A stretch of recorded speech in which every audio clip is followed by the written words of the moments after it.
So we've had a lot of questions about Keir Starmer's missions this week, which nicely coincide with the cover story of today's New Statesman, an essay by the man himself taking us through his 5 national missions, which he announced in a speech that happened just as we were recording last week. So we didn't actually get to speak about them. So for our listeners who missed out on that, here they are.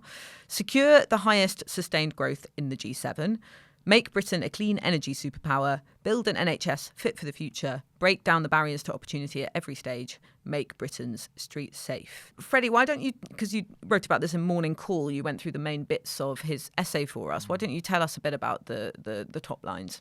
Yeah, I think it's really interesting when you look at the missions. When he spoke last week and outlined them in a speech, there was lots of criticism because people were saying, well, OK, we've only got 2 metrics out of 5. You know, we've got the clean energy by 2030 and we've got the G7 metric.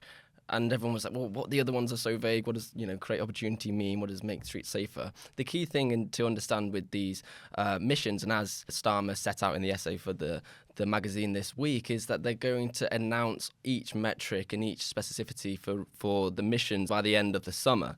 That's the time frame. So what Labour have done very wisely is that they've taken, which in effect is their priorities for the next manifesto or the next election, the subsections of a manifesto, and got 6 months or so, or 6 speeches out of it, and lots of media attention, and they can hear it around the idea that they're going to be a mission-led government, which points to Keir Starmer's key theme, which is that Westminster's much too short term, needs to be much more focused on the future, and they need to be thinking and looking 5 or 10 years down the line.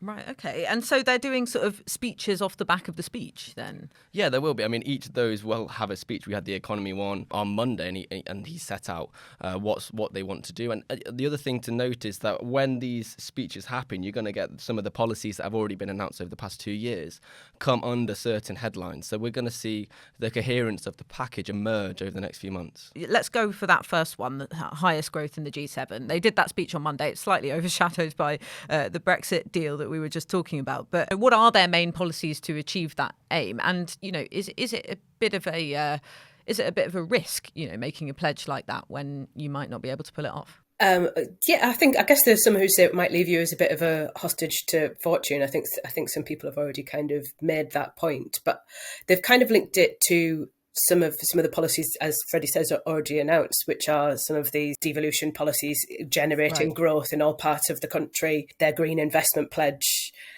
and their more willingness to make Britain a sort of trading economy. So they're using some of the policies that they've already announced. But I think sort of one of the things worth reflecting on when thinking about this whole idea of a mission-led government is that I think there are a lot of people, like Ed Balls, for instance, who say this is not a set of priorities that are listed as like retail policies, and he kind of felt that they were a little bit not specific enough. No, he didn't quite say vague, but he said like kind of not specific enough.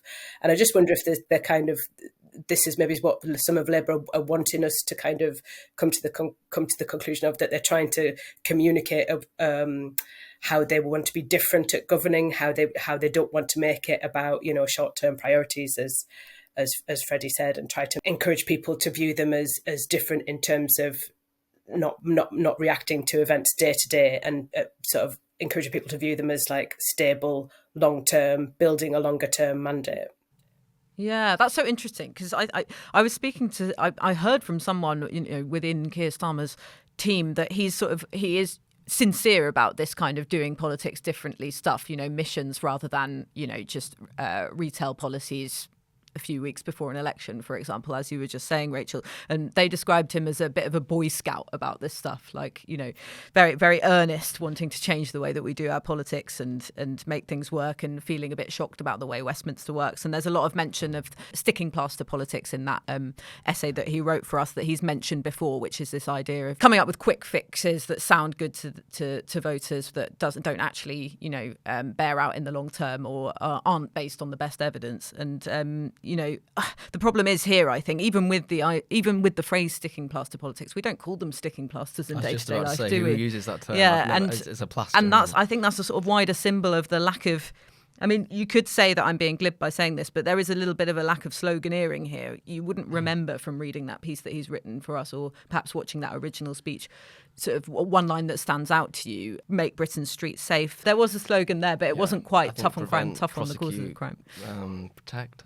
Prevent, what was it? Prevent, that punish. One's actually not too bad, so I don't want to be too critical of that one. I quite like that one. No, I quite like that one too, but we didn't really hear it here. No, we didn't. I mean, I think in part because we're going to get the big crime speech in the future where they are going to specify, right, the policies and what have you. So to be fair, I don't think we're yet there with the other three promises. Rachel, is there a problem that, it doesn't sound catchier at this stage? When you hear that sort of phrase, sticking plaster politics, I mean, what's the opposite to that? It's kind of something more long term. Is that kind of some kind of byword for investment or spending? Is it them trying to build a mandate to increase public spending to a certain degree? I don't know. I think, like, in terms of slogans, I think it's kind of it's moving away from that, isn't it? The piece that he wrote for us it's not full of like catchy little phrases. And one of the most interesting lines in it, I thought, was when he started to talk about leadership, and he sort of said he didn't want to be a populist and he didn't want to be a technocrat.